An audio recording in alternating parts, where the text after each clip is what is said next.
Good evening. Welcome to Tate Modern. I'm Gabriela Salgado. I'm curator of public programs here. It is a great pleasure to welcome Gabriel Orozco to London, to Tate, and to be involved in this fabulous conversation that we will hear in a few moments. Just as an introduction, Gabriel Orozco, as many of you might know, was born in Mexico and lives between Mexico, New York, and Paris. His work encompasses sculpture, installation, drawing, painting, and photography, and seems guided by chance, symmetry, mechanical systems, spontaneous gestures, an interest in gameplay, and finally tune eye as well to capture the poetry of everyday situations. He trained in painting at the National Art School at the Universidad Autónoma de México, UNAM, in the early 1980s, and then in Madrid, Círculo de Bellas Artes. Then he returned to Mexico from Spain in 1987. He has exhibited widely, internationally, since the early 1990s, and in London you might be aware that he had two main shows, one commissioned by Art Angel in 1996 called Empty Club, and later on at the Serpentine Gallery in 2004. The current exhibition at Tate Modern is part of a series of Orozco shows that started at the Museum of Modern Art in New York in 2009. That was followed by the Kunstmuseum in Basel and the Centre Pompidou in Paris. This is not a touring show, as every venue shows different displays of the work. Gabriela has been very active in creating dialogues between works that are new and old, and also responding to each individual space. So this couldn't be considered a touring show. Every show has its own identity, and we will see this through the conversation with Jessica tonight. None of the show, the rooms in the show responds to any medium specificity or chronology. So for those who haven't seen it, you will discover that there are new dialogues that have been prompted in this exhibition. So is this exhibition a retrospective? That is a good question for them to discuss tonight. Can such claim be made during an artist's lifetime? Or is more appropriate to call it a series of international mid-career exhibitions? The exhibition includes seminal pieces that you might have seen before, as well as works shown for the first time, such as Chicotes, which is an installation made with birds' car tires collected in Mexican motorways. The complete set of an intriguing piece of work from 2008, Obit series, Obituaries, is also included in the display at Tate Modern for the first time. A shorthand format used to describe an entire human life, the obituary, reduces its passions, relevance, and the legacy of its achievements to a few lines of text. So in the Obit series, Orozco rescues those minimal descriptive statements and composes an intriguing print work that alludes to human transience. So in order to kind of dwell deeply into his work and go get more fascinated by it, Jessica Morgan, our Daskalopoulos, curator of international art, sorry, this is a difficult name to pronounce, will be in conversation with Gabriel tonight. I have two more announcements for you. One is that we have a great opportunity to get this new book that Jessica has written on Gabriel's work, and is part of a series that Tate Publishing produces regularly called Modern Artists, and they cover a career overview, as well as telling you that you have been handed out this form that helps us to assess if you have liked or not the event. So please, if you take a few minutes to complete it, that will help us. So thank you very much, and let me welcome Gabriel Orozco and Jessica Morgan.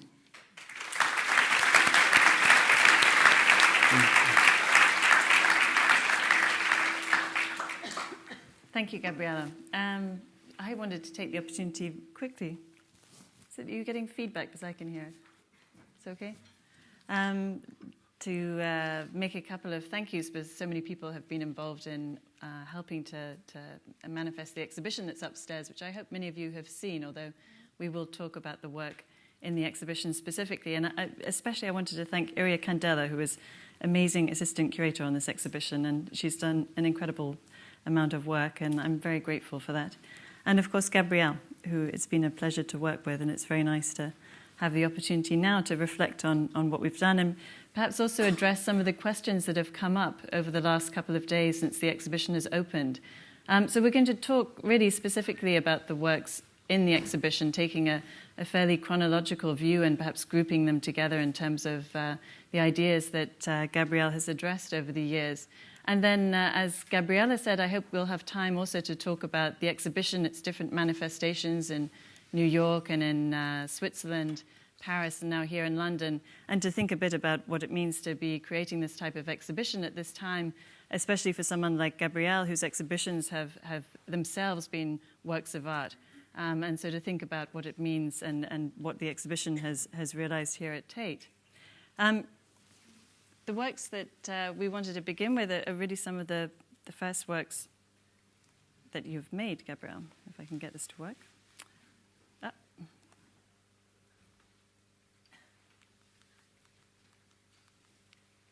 So this piece, Yielding Stone, which is in the exhibition. Sorry, Recaptured Nature, which is in the exhibition upstairs, which is, I think, probably the earliest piece in the exhibition. And for me, one of the sort of fascinating aspects of it is it seems to contain within it so many of the ideas that you then see throughout the exhibition. It's a found material that's been altered, and yet it retains its characteristic. It's an inner tube that's been inflated. So it's still clearly what it was, and yet you've changed it radically. It's a sphere. The circle is something that we see over and over again in your work in different forms, whether it's a naturally forming sphere of a pool of water or something more connected to the cosmos, or this notion of the bubble, the origin of the universe, perhaps, that you reflect on repeatedly in your work. And then, of course, it has this connotation of movement, of transportation, that it's an object in itself that moves, but which is also related to a vehicle, and vehicles obviously are very prominent, particularly in the main space of the exhibition. So, I was hoping you could begin by talking about your ideas at this beginning point and why you made this at this time. It's also, one has to say, a fairly ugly thing. It's dull in that it's not shiny. I mean, these are characteristics of a lot of the materials that you use as well. And what drew you at that time to make this type of work and to use this material? Where were you as well when you made it? One thing that I don't talk too much about this piece is that welcome everybody. Thank you for coming. Thank you, Jessica, for the great work and area, and thank you everybody. So I'm very happy with the show, and I hope you liked it. It's funny. It's an anecdote, but it's probably good to know. I have a show. This is '91. I'm working in Mexico, and then suddenly they invite me to show in New York, in a museum that not a museum, was an institution, something like contemporary Hispanic art or something like that doesn't exist anymore. At that time, in the early 90s, there were not many shows about Latin American art or anything, but they wanted to do something about young, new artists or something like that. So they invited me. I was in Mexico, and at that time, I remember it was very, very hard to get any kind of support to transport the work. It was a big deal. So they said, you are welcome, you are invited to the show, but you have to manage to bring the work here. And also, by the way, if you can get your ticket, it will be fantastic. But you are very welcome to show with us. We want to support you. Great. So I said, well, okay, and how much space I have? Well, it's a big space. So you have a big space, the privilege of a big space. But then we wait for you here. So I was in big trouble because I was trying to, I was doing stuff, but suddenly this opportunity, and I knew that it was impossible to get, and really, I believe me, it was impossible to get any kind of support at that time. So I just decided to make something that I could transport in my luggage.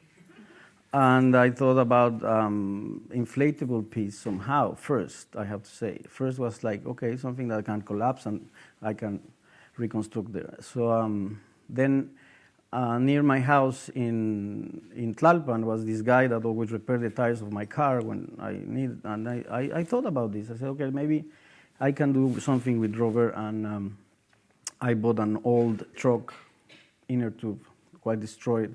And I went to the shop and I talked to him, and he was crazy enough to say, okay, yeah, I think I can do it. And I worked with him for 2 weeks.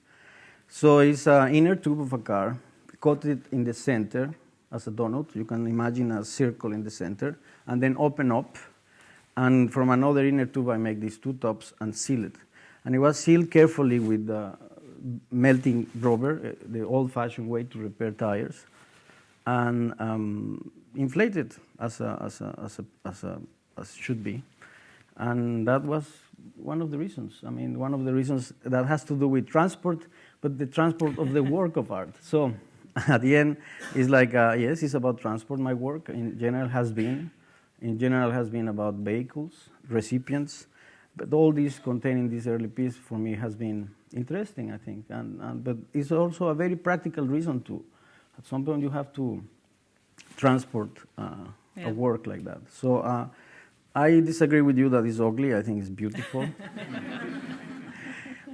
It's true that I like opacity. It's true that from long time I am interested in this quality of dust and the appearance of dust and against shininess somehow. And in a way, I think it was a reaction against the kind of illusion of Catholic painting or something that was all over the world, I think. Not Catholic, but painting as an illusion of landscape, an illusion of volume, an illusion of spectacle, maybe, and try to counter this with an object that is discreet, modest, almost disappearing in its presence as a opaque but still intriguing volume, I think. So well, maybe it's a good segue to this piece, which both works, Recaptured Nature and this is My Hands and My Heart. I mean, they have quite, although you talk a lot about this importance of the real as opposed to the surreal, and perhaps also a response to a kind of dominant understanding of a history of Mexican art in particular, and your reaction against that to a certain extent. But the titles of both works are quite, they provoke a narrative reading as well. Mm-hmm. I was wondering if you could talk both about this piece, My Hands and My Heart, which has a similar kind of chance origin in a sense. No, I mean the way it came about is similarly not necessarily so practical, but perhaps a little bit more opportunistic at that moment. But perhaps you can also talk about titles and the importance of titles at that time and how they relate to this idea of the real as opposed to surreal. Well, I think that I try at that time, not so much anymore, but at that time I tried to condense in the title somehow the different layers in the meaning of the work. So to try not to just have a kind of silly title or something, but something that could be quite elaborate in the sense that will show that the possible layers of meaning of the work. I knew that a lot of the work I was trying to do was about immediacy, and I will not call it opportunistic situation, but more like awareness of a situation. So you just you are open. I try to put myself open to a possible situation all the time. So it's not about a prejudice of how to make art or trying to have my tools and then try to make a work of art, but trying to just have nothing, and then depending on what was happening and the conditions of whatever I was involved, they could be they could have the potential of a work or of a relationship with something. So the gestures are somehow simple. The gestures, maybe the making can be a bit elaborate, but in fact the result looks very simple. But then I tried that in the title, as here, Recaptured Nature, Yielding Stone, those titles will work as a bridge of understanding the work, not just as an abstraction, but as a real object that has some functionality, perhaps as a knowledge, an object of like a scholar rock, or like a machine that works for something, or like a piece of clay, but that you can concentrate, think about it, and learn something or connect. So the titles at that point were quite elaborate, yeah. When I put this photograph in too, because it's always intrigued me, because in general, especially with your photography, where you've made an action in the landscape, and we'll look at some of these images later, we never see you. You're the absent performer in all of these pieces. And yet here, you're in the image. I was wondering if you could just speak a little about how that came about. Well, it was also a little bit of a coincidence. I was... a friend of mine was doing he was studying film and art history at the same time, and he was doing a kind of documentary about me and other artists, just like hanging out with us. And at some point, he has also his camera. He was taking some photographs in black and white. So he was trying some things and with my hands and all that. And at some point, I asked him. I took my camera and I tell him, "Can you take one, but just straight?" And try to frame it in a way that just looks and explains somehow the work for me. So he took my camera and took 2 shots, the 2 last shots of the film, and this is it. So I was not planning the piece to be a photograph, and suddenly, out of this experience with him doing his film, it came out interesting. So I at the beginning, I actually showed it as a slide, just of the work. Not even, I didn't thought about printing it right away at all. It was just like part of my portfolio of works, which, by the way, I start to do, talking about transportation, I use a lot to show my work around that I was doing in the street and all that. The slide was the only way to show the work. So I started to do photography a lot as just to show the work, not as a photographer, but as a way of transport the work. So that's why for me, and still I think it is, photography is a transportation system. It's more like I compare it sometimes with a shoebox or any box as a container. It's not so much a landscape as a landscape, pictorial landscape, or not so much a documentation just like that. I think they are really the way to transport the work. And the photos I show and print is somehow, because it's the only way to show that particular work.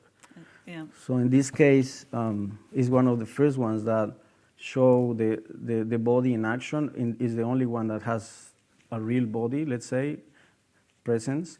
But in general, in all my photos and in my work, is the body presence is very important. But the body as an empty space, or the body as a container.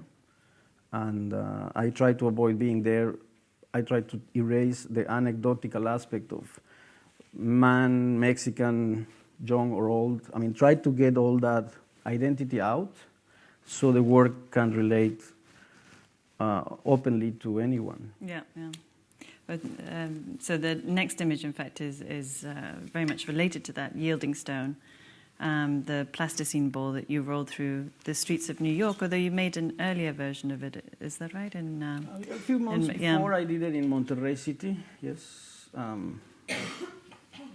And then I did it in New York. And this piece was made for the same exhibition? Was it in New York at that point? No, at this point you had moved to different. New York. I mean, I think one of the aspects of your work too is the way in which the city feeds into it. I mean, it's a piece, I suppose I always think about this as related to New York, perhaps also from the images, and you imagine a particular type of dirt in New York as opposed to a dirt in Mexico and so on. But No, I think...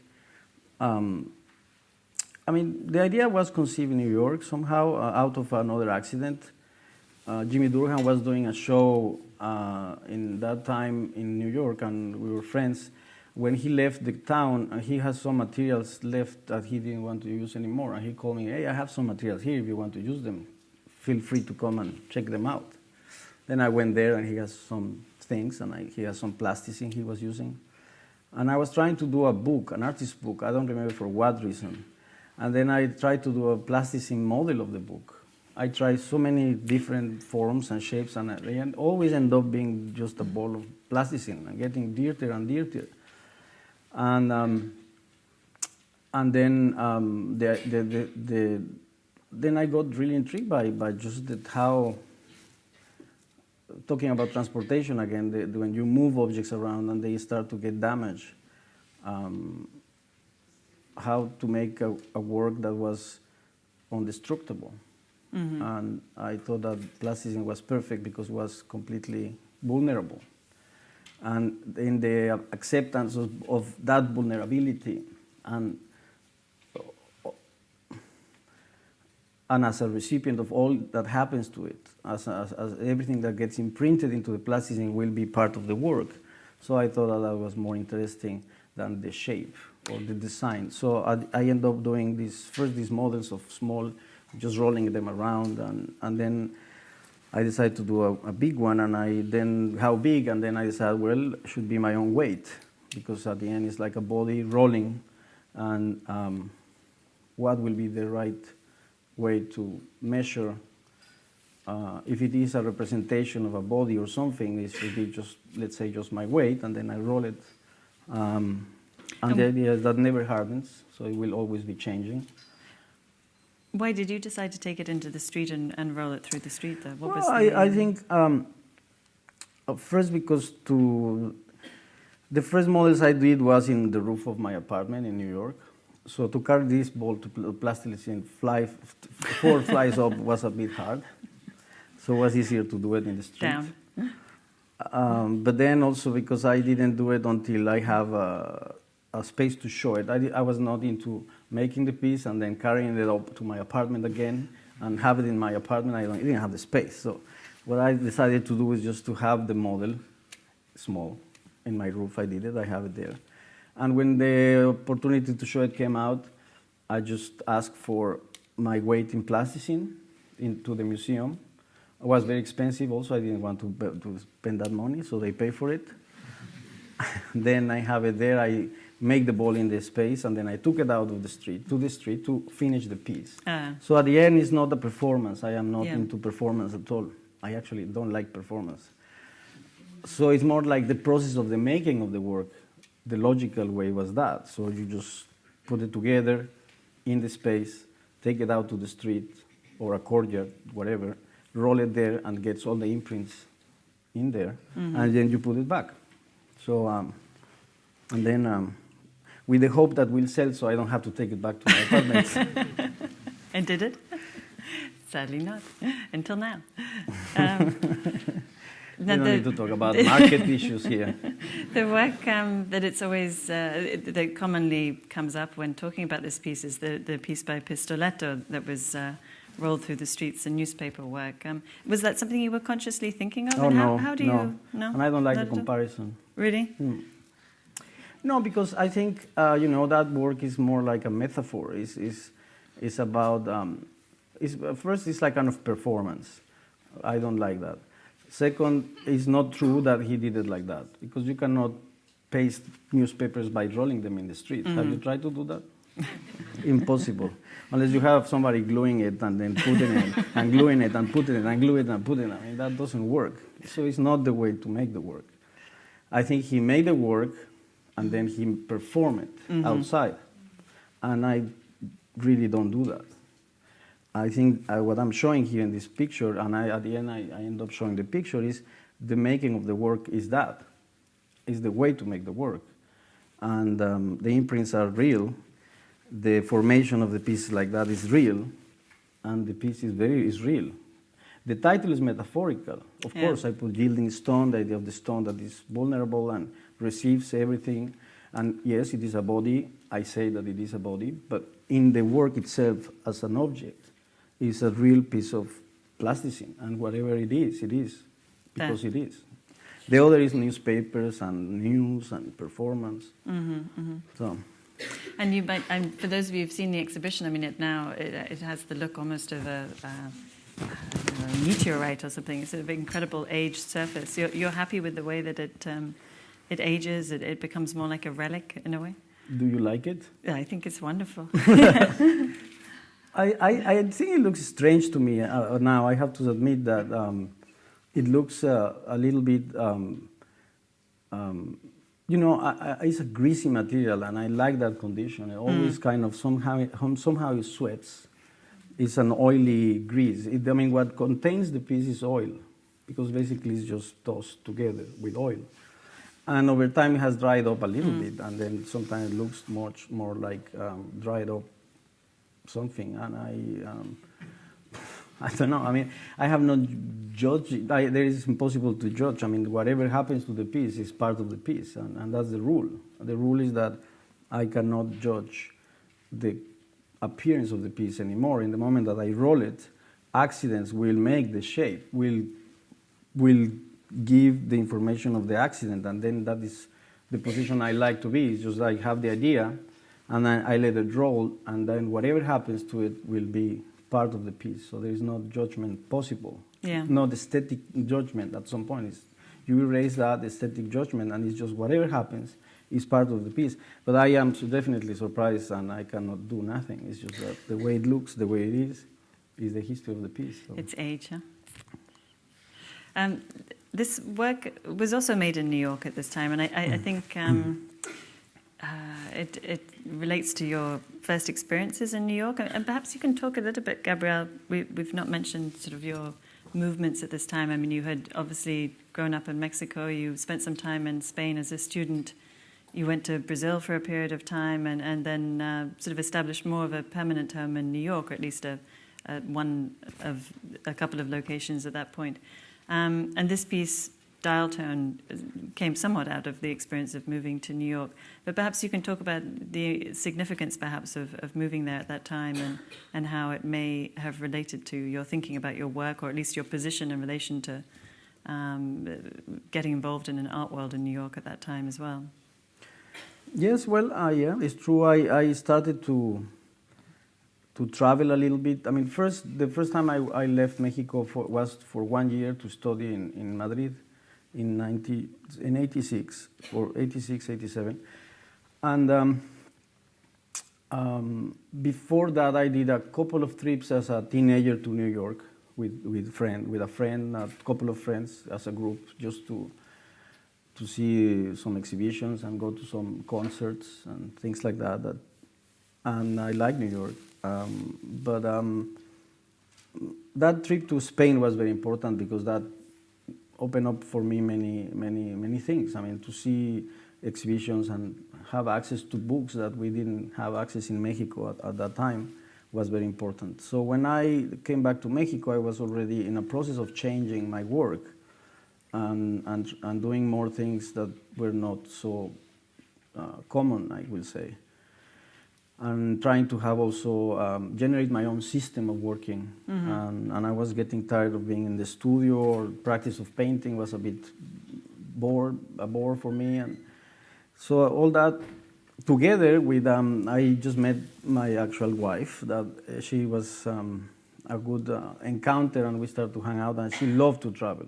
She loved to travel, and I was not such a traveler at that time, but she loved to travel. She was traveling, so I had to follow her a lot. She was suddenly going to Brazil, and I had to go to Brazil. Things like that. At some point,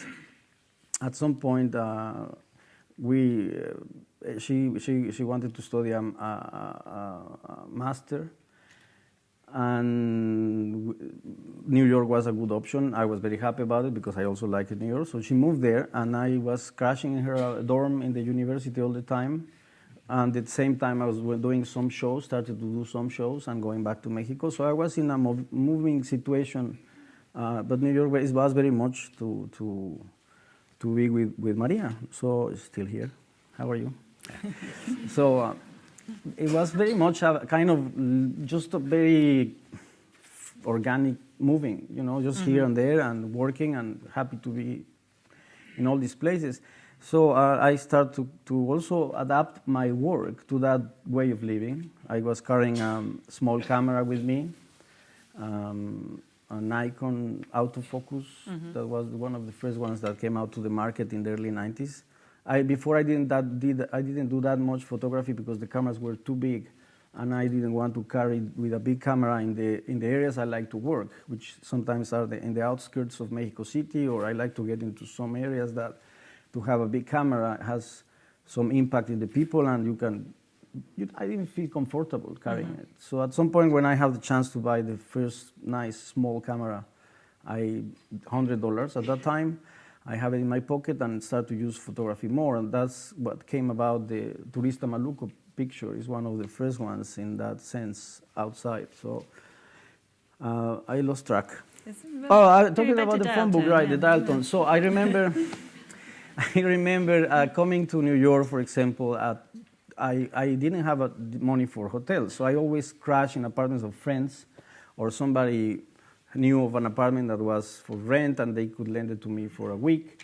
And every time I arrived to these places, they was completely empty, no furniture, and the only thing was a telephone and the phone book in the apartment. So I always arrived to this place. I was like, wow, this is strange. It's completely empty, and it's just a phone book, always a phone book, and a telephone.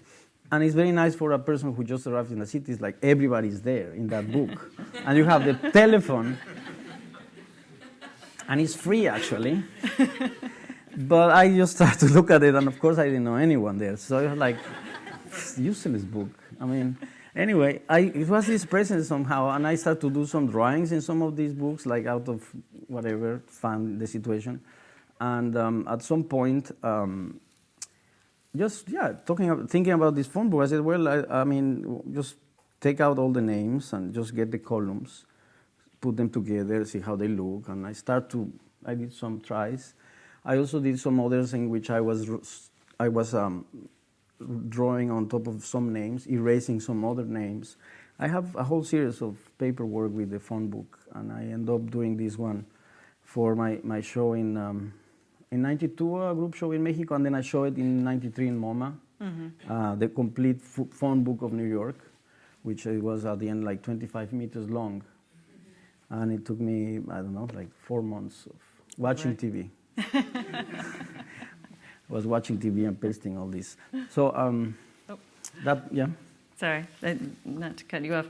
But so the shoebox, of course, is probably, with Black Kites, the skull that we'll talk about later, one of your better-known works and perhaps the most notorious.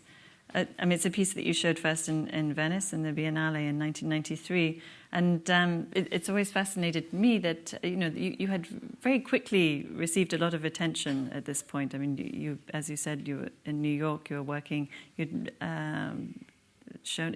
There was a group exhibition, I think, with Marion Goodman in New York, but there was a lot of interest in your work, certainly, and to obviously show the shoebox in Venice was a very small but huge gesture. Obviously, there was another work as well, the much larger version of Yielding Stone. But perhaps you can talk about the box. Why at that point you decided to do that, and this phrase that you often use about this idea of disappointing the audience, perhaps of not wanting to meet certain expectations, which perhaps was part of the idea behind this, as well as back to transportation and the practicality, perhaps, of the work and bringing it to Venice. The shoebox was how it started. I think first in that apartment we were renting in New York, when I was doing it was a very tiny place, one studio apartment, and I have a table that I was doing everything there, and some tests, some little things I was doing, even plasticine with this and that. I used to store it in shoeboxes in the shelves with books, and the way I was storing these little experiments. At some point, I started to just like more the shoebox than all the experiments I was doing, and this particular photograph was taken at that time when I was doing the Yielding Stone, also in the roof of the building I was staying, or building or apartment. Snow. This is snow, and it was snowing, and I like it. Background, the shoebox. I was probably thinking again about the recipient, the container, the body vulnerability, the simplicity of just the gesture of taking out the top and put it on the bottom.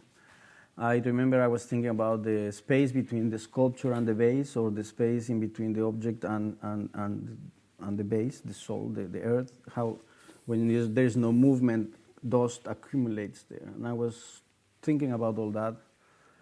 When they invited me for the Aperto in Venice, I just did the yielding stone. I wanted to try it again, but I feel that it was okay to do that, but I wanted to try something more specific for the space. I went to see the space in the Venice Biennale and want these booths, this kind of, it's a long corridor, the Corderia dell'Arsenale, and so this space is long, long, long, and just one after the other. And well, for me, it was a bit too big and strange, divided in fragments. And I was thinking that these people is going to see the work maybe for 2 seconds, 3 seconds. So, and somehow was a comment on this kind of compartmentalization of suddenly to expose a young artist like that is very strange. And so I decided to just at the end I bought a pair of shoes and just leave the shoebox in the space, and I put it like that with open in the booth, so it's a kind of a space into a space into a space, and yeah, I mean I have to buy more because then at the end, not shoes, but then I went back and I asked for just boxes because they threw it away. I put it there, I left. When I came back the next day, it was not there, and they took it to the garbage. I said, oh my goodness. So then I went to buy more. I have a set of boxes next, and even 10 minutes before the opening, they still took it away. I have to take another one. And then during the opening, they threw money in it, coins and stuff. So I make some money out of the piece. And yeah, I think, I tried to do, I was also thinking in this, the idea of the small gesture or something that is very immediate, how impact can have in the memory or in the perception of the people. And in general, in the work, especially those years, right after the 80s, that I was so grand and so produced and so kind of market-oriented, in my opinion, and big paintings and splashy, I tried to really work in a different way, because for me that was too much, too screaming and too demonstrative in a way that I was not so sure I like it, So I tried to prove or to test the capability of a gesture like this, to what kind of impact could have on the environment, let's say. So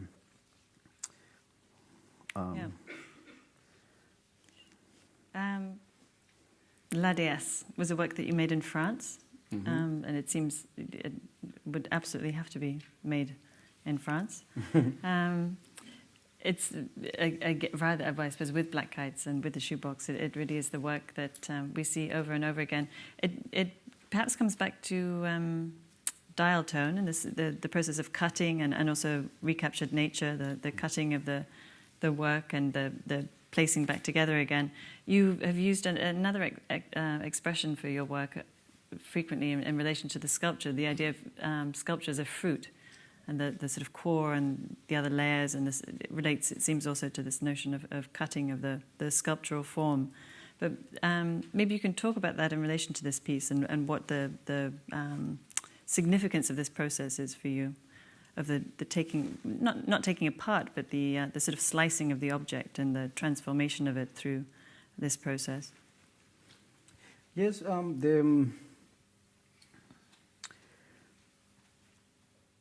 well, I mean, fruits is. I started to get interested in the fruit structure. Like, I think I was thinking how to build up something, how to build up a kind of sculpture. We call it sculpture because I don't have any other word to call it. But let's say to build up something tridimensional that is not a painting, and how you build it, how you start, from where you start.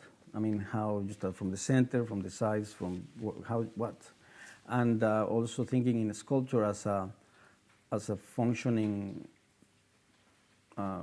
instrument. So if you think about like yielding stone, obviously the inside is plasticine, or my hands are my heart. The inside is clay. It's all solid. It's not ceramics in the sense that try to build up a kind of illusion of volume or something, and inside is just empty. I'm talking of ceramics as an art. Of course, a pot has to be empty, and that's why then after I do try to do pottery. But so I think my concern was also that the inside of the work has to be evident.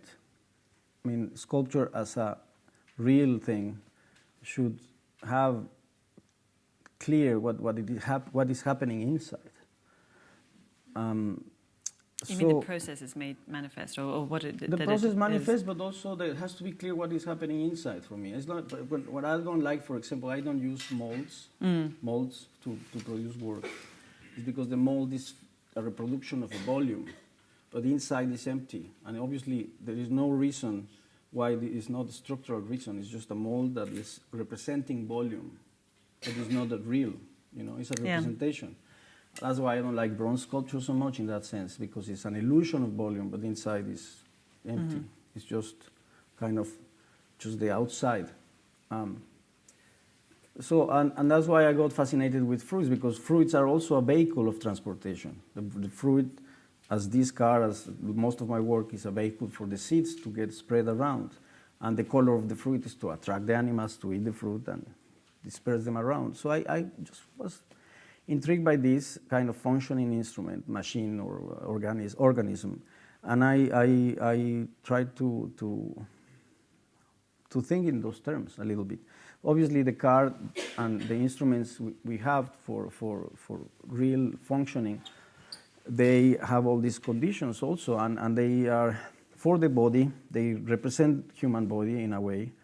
They are for transportation, for survival, we could say, and I was just, trying to think in one aspect in terms of, let's say, sculpture as a construction, in those terms. So I was cutting oranges a lot. I was baking little things, and recapture nature is the same process. It's similar. You cut it up, open up, and then close it again to work in the same way. So recapture nature is an inflatable piece as it was before. And this car obviously doesn't move, but the dynamic of the movement, the feeling of the perspective, and the perception of the memory, the new perception of the memory of the body using the car is transformed. So it is a transportation that still is working somehow. I'm trying to make a kind of recycling of the functioning of the car in a way that still works. Yeah. Does it bother you that you can't get inside anymore? Of course, you used to be able to sit inside the car at the beginning. Well, it's not my car anymore. When it was my car, I didn't mind. They could open the door and go in. They then, over time, I asked that it will be possible, but at some point they were getting really damaged with the doors. And now that it's reduced like that, it's much lighter. And the doors smashing in and out, it start to break the seams and really start to damage the car after a little bit. And of course the interior with the leather.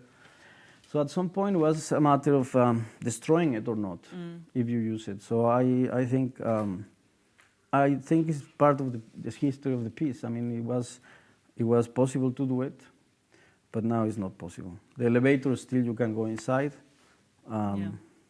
Just here. Yeah.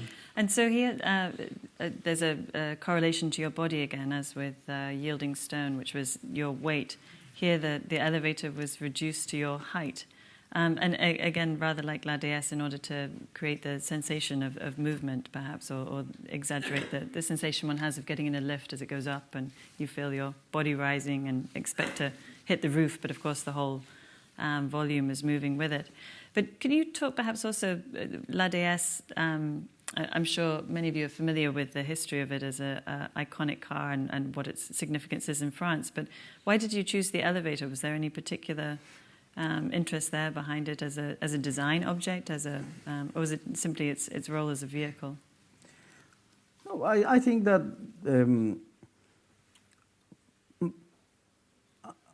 I think the elevator has some iconic, not as evident as in La Déesse as with French culture, but I think the elevator like that has to do a lot with skyscrapers, with the big buildings. And this was in Chicago. This was in Chicago. Say, yeah. The interiors are very 70s, kind of.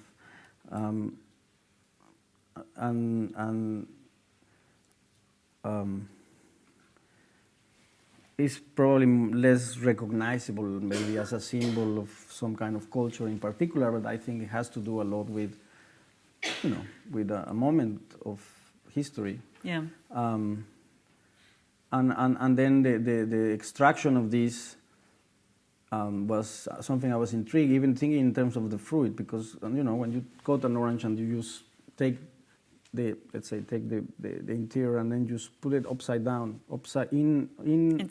inside out. And then you invert, and then the inside is out and the skin is inside. With the elevator happens something similar. All the exterior normally is not visible in a building. So an elevator is perceived just the interior of the elevator, and you are not aware of the skin, right? Mm-hmm. In the moment I extract it out and you see the surroundings, it's all dusty and used because it's not supposed to be seen. But then you can go inside and you are again inside a recognizable space. But then it's different because it's collapsed in itself to my height. So that feeling of then the memory acts in that way. I mean, you feel strange because it's not right. Then secondly, you might feel that sensation of going up and down at the same time, which, as you mentioned, you have in the memory of the object. So the body acts having this memory transformed. You transform the memory of the body in relation with such a common thing as an elevator. Before, we could close the doors and open the doors. So normally they are meant to be, that's why you still have the machinery on top. Yeah. You can close them and open them. People was having fun you doing that. But then, I don't know, I think something happened with the finger or one of the guys who was, and we couldn't have an elevator guide or something. How do you call them here? The guy of the elevator that goes first floor? Bellboy. Yeah, bellboy. Yeah. I asked for a bellboy, we couldn't afford it. So at the end, you could close it and fill it in capsule and then open up and being in the same floor. Yeah. And then it was amazing. So, I think but it still works in a way. I think still you feel going up and down. It's still a transportation machine of some sort.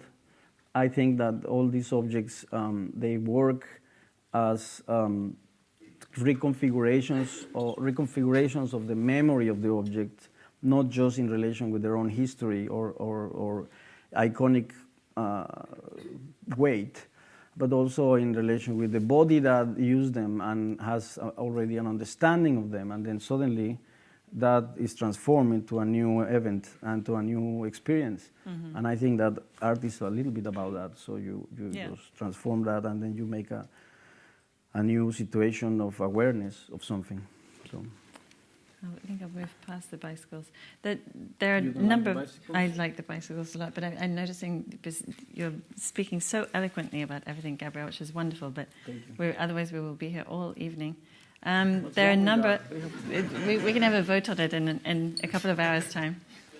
There are many works that you've made that relate to games, and in fact, some of the works we've already talked about could be thought of as related to invented games or the sort of game playing that you have in your own work, whether it's cutting out the phone book and so forth, until you find another Yellow Schwalbe, the piece that you made in Berlin, placing your Schwalbe motorcycle next to another one, and the billiard table, which we see here, based on the game Carambol, and the chess piece, Horses Running Endlessly. Perhaps you could just talk generally about your interest in games and how you sort of developed. It was, in a way, it's also these works were made around the same time. This group, this piece, and the chess piece were made in Berlin, I believe, and then this was obviously made intentionally for France, but ended up being shown for the first time here in London. Mm-hmm. But perhaps you could talk a bit about this idea of rules and the interest that you have in adapting these works or transforming them into altered games. Yes, well, I guess I mean, trying to come back with the idea of the memory of or experience in the landscape or in the everyday came about and has to do with how we are educated and how our brain is structured through many layers of language. So to perceive landscape, perceive the urban field.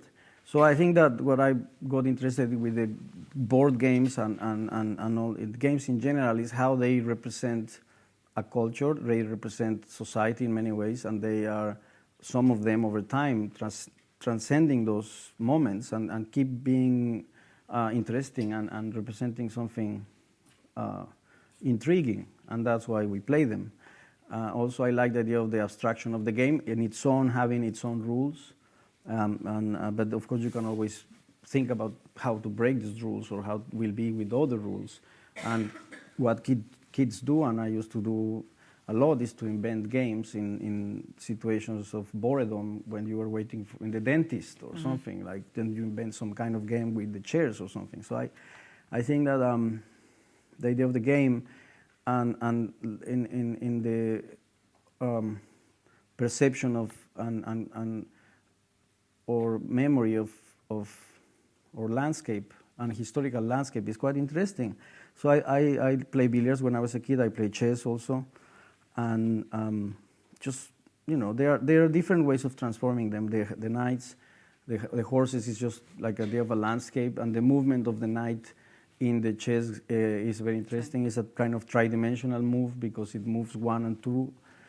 Or 2 and 1, so it's jumping in between squares, and is the only piece that can jump, that can have a tridimensional move. If you think in the bishop, the tower, the rook, or the queen, they move diagonally, horizontally, but they don't jump. They they don't make the leap. So the knight is very interesting, and I don't know any other piece in any other game that does that. Somehow, as a proposition, is quite interesting. The billiard table, I play carambol.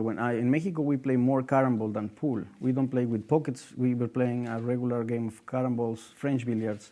Also in Spain, I think they play more that type of billiard, at least before. Now, I think now a pool has become more popular thanks to the Americans. That is what they make movies about, pool games. I know that snooker is a very important game here, but I didn't know anything about snookers, and I think it's more about pool. But anyway, the carambol, it was a very elegant, simple game that has to do with geometry and as much as pool, of course, but it's not about scoring points. It's about just making a kind of equation to hit the other two balls. Then I tried to add the notion of the factor of time. When you hang the ball and the ball starts to loop outside the field, and it's moving constantly, when you are going to hit the ball, you have to wait, or you have to predict the moment that the ball will pass in a certain point, and you have to have your ball there to hit it. Yeah. So there is it's more complex because you have to wait for that moment. They are not static.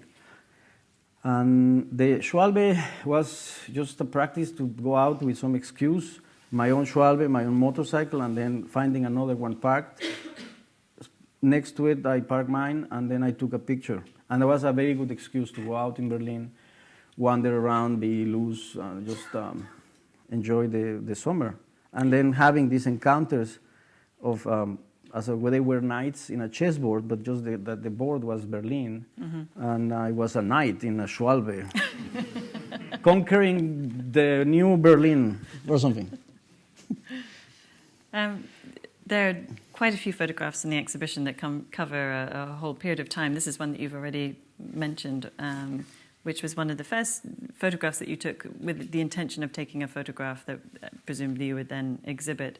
And they seem to fall, your photographs seem to fall in two groups. There are those such as this, where you've made an action in the landscape, and others where you've captured something, a naturally occurring event, the reflection in the water and so forth. No, I did that. You made the action, it's true, yes. Okay, the pool of water no, and the football. No, I didn't do the beach ball was there. It was a morning after a rainy night.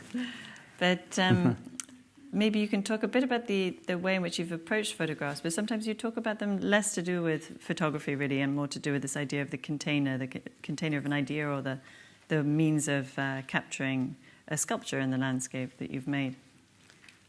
Yes, I mean, I think, yes, I was using photography as a container of these actions, to have them in my own archive first, as a kind of experiments I was doing in the street, moving things out. I started to do this in, I guess, 85, 86, when I even, when I was in Spain, I was moving out things in the wood shop near my studio, walking to the school or in the park. I was collecting things, playing with them. And I didn't have the camera then, but every time a friend comes, they take a picture, and they take a picture. And I start to collect my slides with this kind of archive of these, as you say, sculptures on the street and actions. So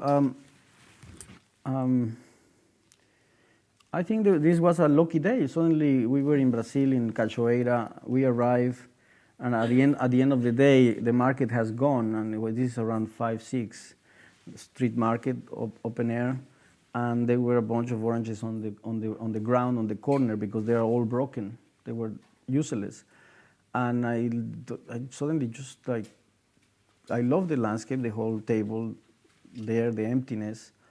Then the idea of platform is also important in my work. The idea of the box and the container, but also sculpture as a platform for an action, or the idea of the base as a platform, not the base as a pedestal of an static monument, but to think more in the why you put up an object from the floor, why you do that, of course, why for food, for preservation, for healthy reasons, whatever, but the table has been important probably since that point, somehow. So anyway, I decided to place one orange in a table as a way of occupying the whole field.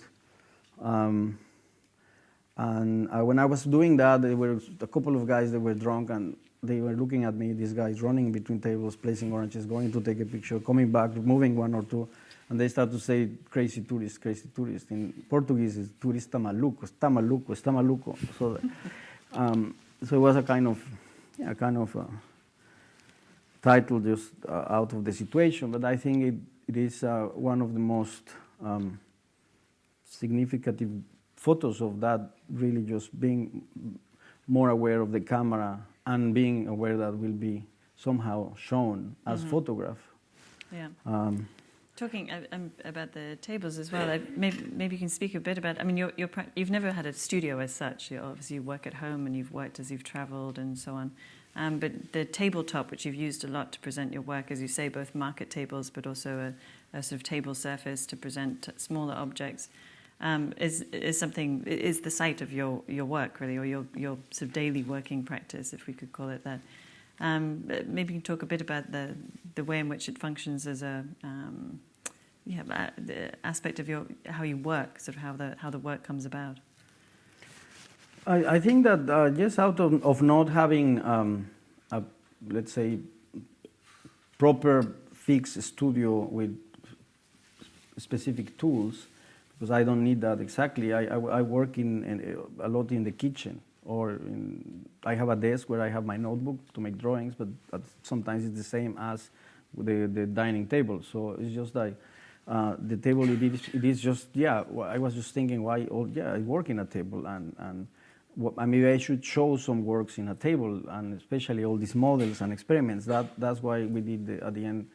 I decided to show all this accumulation. First, I showed the shoebox, but then after a few years after, I showed all what it was in the shoebox. In '96, for this exhibition, I did the working tables with this accumulation of objects, and I thought that was a good idea to show them as if it were in somehow in a studio or in a garage, in a workshop.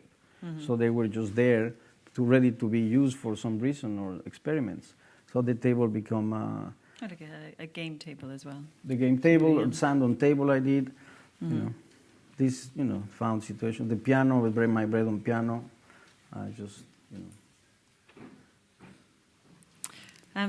There are a number of drawings in the exhibition. These are probably the earliest. First, there was the spitting, the bubble drawings, which I think you've not shown before, and finger rule drawing. And these works, which were part of the exhibition that was here in London at Art Angel, But you didn't exhibit drawing for quite a while. I mean, it was a sort of part of your practice that you had, but you didn't consider it to be, or you didn't put it on view for quite some time. Why was that? I think I didn't want to I didn't like the way that drawing was. If you think about it, in the 90s, early 90s, a lot of the time there was this kind of way to show the work. Like the front room was an installation, or 2 rooms with kind of major works or something, and then the back room or something, there was always the drawing of the installation or the photo of it. Like almost like in the back you can actually buy something. So as a way of a kind of concession or a kind of translation of something there that was ephemeral or radical, and then at the end, in the back, you have these beautiful mementos or memories or relics. Or so I didn't like that first. Then I was more concentrated in the tridimensional work. And some photographs, but I didn't show that many. In fact, it was sometimes, but because they were the only way to show the work. So the photos were not about what I was showing in real, but just, so a few occasions I showed some photos really as documentation, but then drawing was there, but the drawing was also very different. I was doing these circles, I was spitting on the paper and then drawing these things. I think it was, for me, the drawing was more a kind of emptying myself and thinking about nothing. So I was trying to, the drawing as a kind of meditation about nothing or just forms, and just trying to, try to build up a kind of structure in the paper, but it was about the paper itself, about the drawing itself. It was not about anything else, really. Not related to another work. To another work or sketches and all that. So the sketches for the work was in my notebook. They are still there. So there were pages in the notebooks to build something, to make notes, numbers about this and that, measurements, installation, sketches and stuff. Some collages I was doing in my notebook too, about photos and stuff I was collecting to think about ideas. And then the drawings were all these kind of just exercises somehow, yes. And I put them in boxes. And then at some point, after 7 years or something, I thought that was interesting to expose them as they were.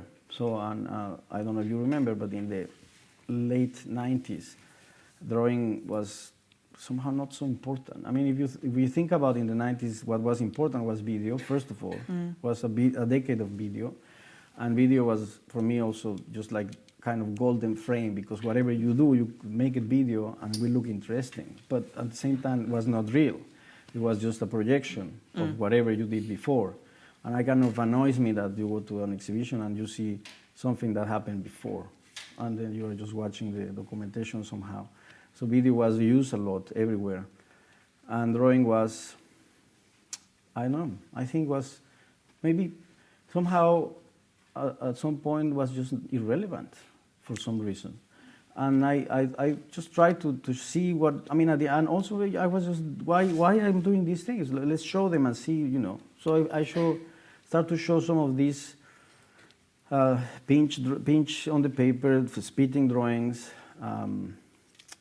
and then I realized that I have a lot of drawings. Then I start to go back to them and enjoy them for what they were. Yeah. So it was another activity, underground activity. I think, in a way, I think drawing still is a kind of underground activity in the art world somehow. I mean, when it's really a true and serious concentration and working into something, it has something about underground work. It's a thinking process, very intimate, very on its own. Oh, it has certainly less visibility in museums, obviously, for conservation reasons as well, so I think it remains. Yeah. Perhaps we'll go... The group of paintings that we have in the exhibition, these were works that, in fact, you first showed in London at the Serpentine exhibition, if that's right. That's right, yeah. Sort of 5 years ago now, sort of 4 years ago. And we included some of the works on banknotes and on tickets in the exhibition, but there's clearly a correspondence between these works and the paintings that you then developed, although many years separate them. I was wondering if you could talk about the development and how you came to decide to make the paintings themselves as opposed to using the support of another material. Well, yeah, the beginning is the Atomist. So you have the photo of the Atomist, that one. In '96 here, after doing some of these circles and cutting, thinking when I was doing La Dehesa, I remember I was doing a lot of this in my notebook as a kind of unity that you cut, and then that generates an axle that connects with another one, trying to build up some kind of geometric representation of what I was trying to do in a sculpture. If we see this in relation with the recaptured nature. Also, I'm interested in symmetry, of course, as in a sculpture is always important, the idea of symmetry and gravity point. But then the idea of movement is important, circulation, of course. So I was trying to kind of develop my own game or my own way of expressing the perception of these things, how you can transcribe that to a kind of geometric system. But I decided to apply to the photographs first because I kind of wanted to Contradict? Overlap with images, with kind of with images of something in movement, and then on the putting this geometric design on top, make the image more static, but then recycle the movement again. Mm-hmm. And I found that sport images on its own, they get bored. I mean, unless you use your team or is somebody you know, or you are a little bit interested in the whatever, they are boring. They are not that interesting in sport images. And I was wondering why, and I think one of the reasons is that maybe it's too immediate what is happening. So I said, okay, maybe if I cancel part of the image and I reveal other parts and recycle the image into a more abstract situation, it might be more interesting over time. So it's kind of prolonging the time of perception of the image will make it more interesting, perhaps. And then, so I choose the colors of the same image, but then I blew up the dots in making this axis. So that's why the first try with the circles. Then after I did it on newspaper, on first I did it with tickets from the airplanes, like the one on the right. Mm-hmm. And then I started to do it also with money that I somehow, after traveling and all that, suddenly I have this money and I just like, let's try to, and in India, obviously I started to go to India quite a lot at that point, since 96 actually, 96. And anyway, I started to adapt this kind of system to everything that was happening to me and in the graphic area. And in 2004, I decided to do it and to be more precise with the rules, to develop the rules to a point that were very, very strict, and try to do it as pure geometry in a painting. So not about, with no background that was a photo or a ticket or anything, but just as an object, as a painting object, and to see how this set of rules will behave on its own, with no connection of anything else, but on its own. Mm-hmm. Obviously, they are connected. I mean, gold is gold, and a piece of wood is a piece of wood, and a canvas is a canvas. But in a way that they were kind of geometric, flat mobiles or something, that they will behave with a set of rules on its own, without any help of any other thing. And that's why I tried to do it in 2004 for the first time, and then became this a series of works out of that. That I think is a real reflection on that. Mm-hmm. Black Kites is actually, I'm sorry. we can begin to wind down. I'm falling asleep myself. I mean, I don't know if like we can maybe everything is wind okay. up here. Should we put more air conditioning? Yeah. Fresh air. It's too much work. I think maybe we draw to an end with Black Kites and some of these. Time to go, just say it like time to go. We can end with the morbid conclusion of the exhibition. Perhaps you can talk obviously a bit about Black Kites, and I think one of the questions that keeps coming up, and we can put paid to it, is lack of a connection to Damien Hirst's skull, which was made afterwards. But perhaps you want to talk a little bit about your idea behind this piece. And Damien's work was made many years afterwards. So I think the connection that people keep making is probably Damien's looking at your piece rather than the other way around. I couldn't look at that piece 10 years ago because it didn't exist. Well, I think it comes handy after the geometric paintings because finally this is one of the pieces that I tried to overlap the grid, the geometric grid, into an organic, very complex volume, and also something quite abstract, of course, with something that cannot be more real. Something that is really like almost. When you see something like that, everything becomes quite real, like death yourself is a kind of mirror. So the whole thing as an object is quite strong.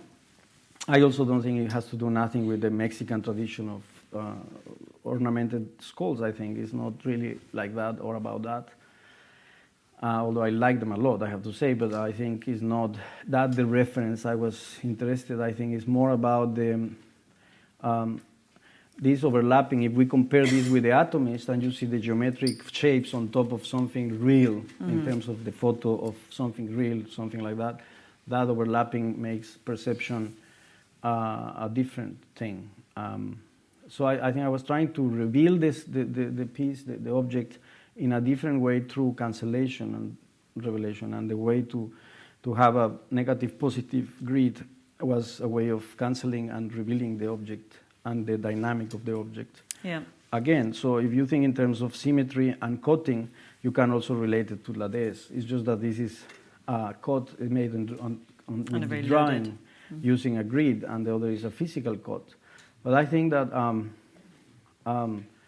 the interest in terms of sculpture perception of this object was about reality again, which is for me very important. I mean, it's the reality of that object that it can be revealed again through a grid and through geometry. And that helps the brain to somehow analyze that you are looking at through geometry, which is somehow how it works. Yeah. So I think that to make that evident with a very meticulous pattern that was all over will make this be more clear. And I think that's why it's quite connected with the Atomist, the geometry of that. And I think just that, I think that it's a work that in '97 in Documenta has some impact also. Maybe you mentioned something about a small object that has some kind of impact. And yes. I also wanted to try in Documenta in '97. Catherine David, she was doing a show that was very much about documentation, photography, ideas, language. Was a lot about the conceptual art that has been around the world, somehow between things, and very theoretical. So I when she invited me, I asked her, well, let me just don't worry about me. I will do something. Just call me in 2 years or something. And she did. And then I decided to have an object that somehow was a counterpart to all that kind of theoretically documentary, but something that was so real and very small, that has nothing to do with a big vitrine or a big display or anything, but has a concentration, and that has. I wanted to test that impact again, so a similar impact that the shoebox, but in this case, obviously more elaborated and more. So when she was quite scared when she saw it the first time. A tête du mort. Il m'a donné un tête du mort. It's like he has given me a dead head. I mean, for a French, if you think about it. I didn't think about it, but she was quite. But then she was very much into it, and we show it next to black and white photographs of. I don't remember the photography by now, but it's like very classic documentary photos of black and white, and suddenly in the center was this real object, black and white, but completely different, but also about perception through, very basic things. So that was important to try that. So I think that I mean, what do you mention about Damien? I don't know what to say. I mean, it's obviously. I think he has expressed admiration for this piece. I mean, he wrote me a letter, very, very kind and very admiring the piece, and it's normal, I guess, when in art happens like that. I mean, you got some idea. I mean, if you think also '97 to show like something like that in a show like Documenta was quite something. I mean, it was really not supposed to happen like this. Yeah. And very unexpected. so yeah, I think that the consequences of that piece, like La DS also perhaps, they have dialogues with other artists that they get, they like to be in dialogue with this, I suppose, and then they do something in their own realm, in their own mentality, in their own with their own materials, and so I think that it happens like that, and it's interesting. It's a dialogue that happens, and it can happen 10 years after, like in Damien's case, or can happen much after. So I think, still people like to talk about this piece. I mean, if we see in the reviews today, I mean, people is talking about this piece a lot. I think there has something still quite powerful. Well, I think in the interest of time, unfortunately, I will just show images of the other works, but we can open up for questions now. Because it's being recorded, I think we're using a microphone. Gabriele, yeah.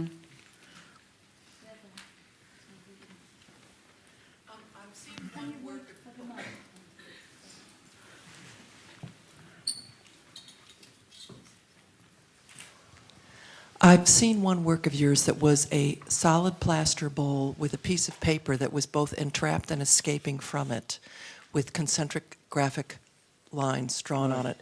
Can you talk about that series a little bit? Sure. I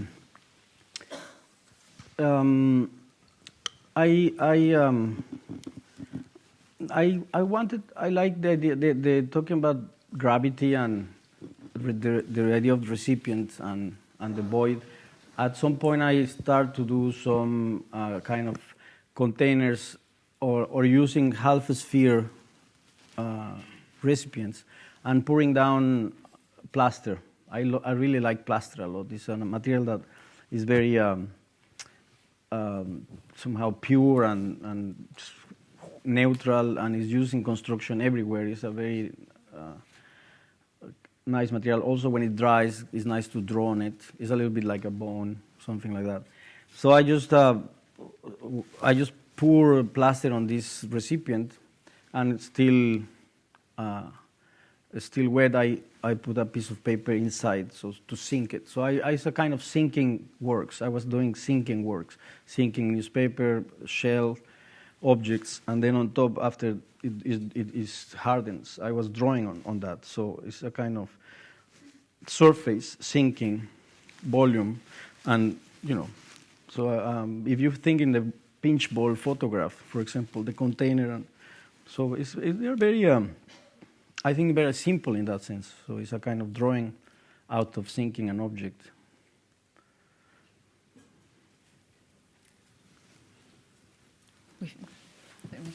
Thank you.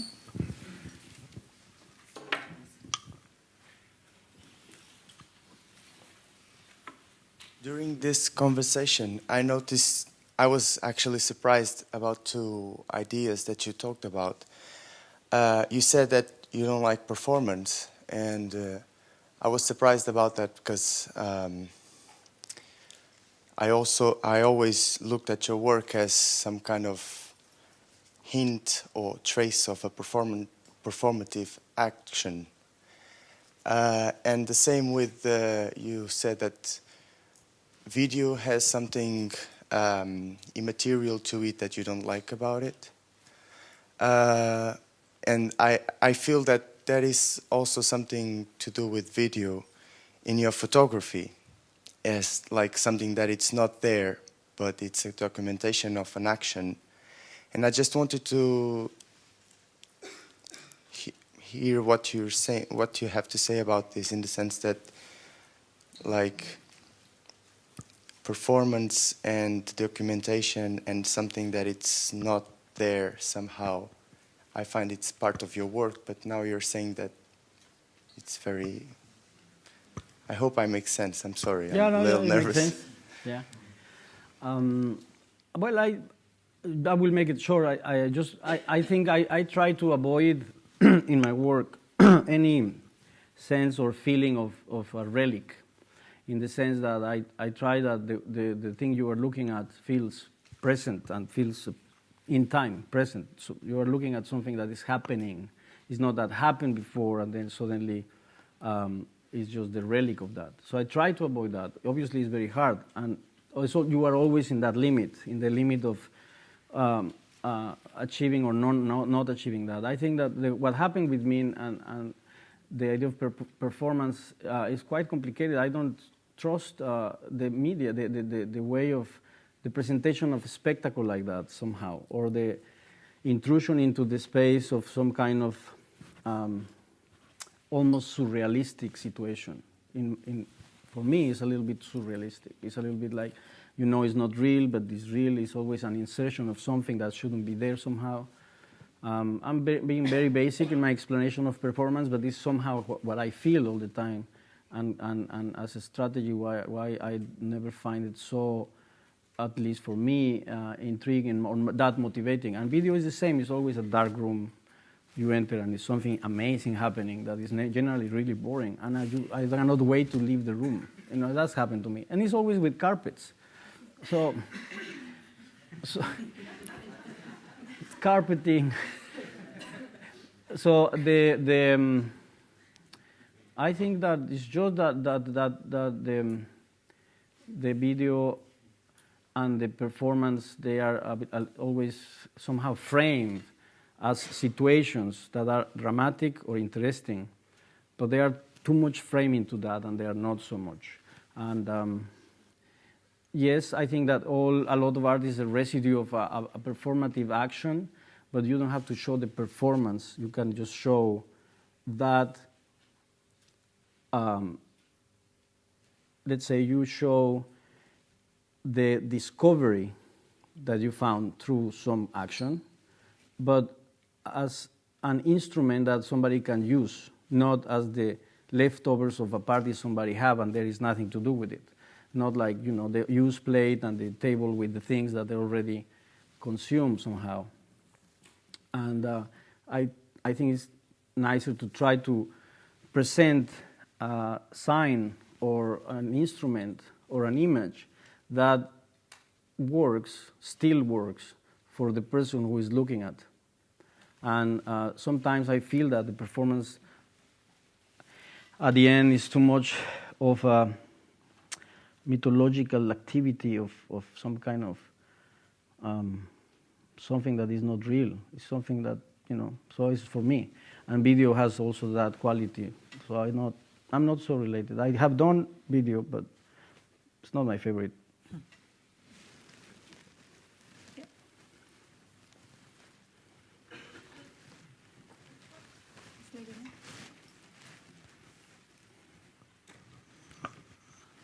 Hi. I remember reading once about your interaction with bringing the outside and the inside, and often you work outside on the street. I remember hearing about one of the exhibition, I think it was in New York, where you did the oranges in the window in the street, kind of opposite the gallery. Is that something that you continue to do? You bringing as part of the show where you're showing in a white space, kind of away from the street? Is that something that you're still trying to continue, bringing that kind of sense of outside into a very gallery space? Well, I think I have two problems. One is that I'm showing in the same 4 galleries for the last 15 years. So I did it already, but then to do it again and again now. So it's the same space. So I'm asking them to move to a different space. But they don't listen to me, keep showing the same. So Then the second is that museums has changed a lot. They have changed a lot, and the situations are different. But as an example in this tour, for example, in this exhibition, we try, and we have photos actually. Maybe we can quickly go. The only museum that gave me the opportunity, because the situation was there, was in the Pompidou Center in Paris, because the space was close to the street, and you could see through the windows the street life happening very close. So that space is very complicated space for a retrospective show. It's very hard. It's good for a project because you can do whatever you want and all that, but retrospective shows has some conditions. You have to show some work, and some work has light conditions and etc. But fortunately, we came out with some solution that was to put market tables in one line that somehow continued outside in the tables on the restaurant outside in the terrace. And then we have the car next to the cars passing by. Then we have the bicycles and the elevator. Everything was really connected to the everyday life without having to do anything outside that was special. Just the connection with the outdoor and the out life was really evident. And I think people enjoyed that very much. And me too, I enjoyed it quite a lot. Because it was an opportunity that was given because the conditions of the space that in principle were not ideal for a retrospective show. I think a retrospective show has to do with its own life. It's very hard to just connect to the street or something. It's a retrospective show. It's almost like a board game that you bring pieces from all over, but it has to have a kind of contained space, because what you want is to connect the works in time, works that were dispersed all over the world or in time, in different times. You want to put them together and think about them, not so much in a condition of present time in the street, but also just as a kind of accumulation of times and spaces and ideas over 20 years. So I think that in principle, I didn't want to get involved so much in this show to the street or the outside inside, but in this case we did it in Paris, and it was a nice experience. It was a very different installation, the only one that really involved the outside. And I mean, I do it every day in my work. I always still going in and out and all that, but I think that MoMA, for example, is a very different building. They asked me, if you have an idea to do something outside, will be great. But that building is such a different building today than it was in 1993 that I really didn't even dare to think about so much. Also, it was winter time, and winter time outside is indoor time. I believe in the weather for the shows, so it's important. So, I mean, to answer your question, yes, I do it, but not in the same way and not in this kind of shows normally. So. We've got time for just one more question. This person back here with the green hat. Thank you. I was interested in your when you were talking about your paintings, which seem so different from your other work, and you talked about the form, but you really didn't talk about the materials that you use, because they're quite particular and hark back to, you know, another time. You didn't choose oils or acrylic. You used, I think, tempera and gold leaf. So I was quite interested in why you made those particular choices. Well, I never like oil painting. It's too shiny. It's too greasy, shiny, and smelly. Never, I have to say. Even in school, I hated it. First, I started to do acrylic with this. When I decided to do it in painting in a canvas, was already a problematic decision. But then I said, well, let's try to do it. And then I decided to do acrylic just for the flatness, opacity of the acrylic. But then, out of, again, maybe chance or remembering something I have forgotten and then somebody remind me, in Mexico, one of the paintings got destroyed in the transportation and end up with a restorer that is very famous, the best one in Mexico. That is also the one who restores a lot of the old colonial paintings and religious paintings, and he's a legend. He's very famous. So I end up going to the workshop to check these things, and he started to tell me, look, you have to see this and that, and then he prepared for me a wood piece, because then I remember that in '88 I was doing some paintings out of fragments of classical paintings, and I took the fragment I paint on acrylic but on pieces of wood, and they were a bit broken. So I like the object as the thickness of the piece of block of wood, and then on top I was painting a kind of abstract interpretation of older paintings with some technique. So I learned in the academy how to paint these things. and I know what it is, I think. But then at some point in Mexico, I kind of I was thinking, okay, let's try to do it in wood instead of canvas in wood. And then in tempera, because I need 4 colors, basically. Because in the moment I divide the circle like that, I need 4 fields, that they have to be clear, that they are behaving 4 fields. And obviously, the primary colors is the first thing came out. But then I was thinking, okay, the equivalent of white, probably better to be gold as a non-color, as a totality of light, as a physicality. I mean, white is the closest you can get to an object. It's in terms of the presence of white. It's a non-color. Is like as opaque as anything. And gold is exactly the opposite. It's like shininess, totality. It's not exactly a color. It's a material. Obviously, it's gold leaf. So I thought it was more appropriate to go to gold as counterpart of white, and then to have blue and red as counterparts. So with that deciding, I went back to the idea of the icons that I love also when I was starting in school. I love the Russian icons. I love all this imaginary that was more geometric, very abstract, and the presence of this wood. And so I said, well, you see, I think it's good to go back to that technique. Opacity and pure pigment. You can see the amount of, the intensity of the color is quite strong in the paintings. And for me, that was very important, to have a very pure color, almost like dust, but pure color. And then very classic technique, tempera, as it was done in the Middle Ages before oil was invented, and that's why I decided to work with that. So I'm afraid we're going to have to draw to an end because it is getting late. But Gabriel, thank you so much. That was thank you very much.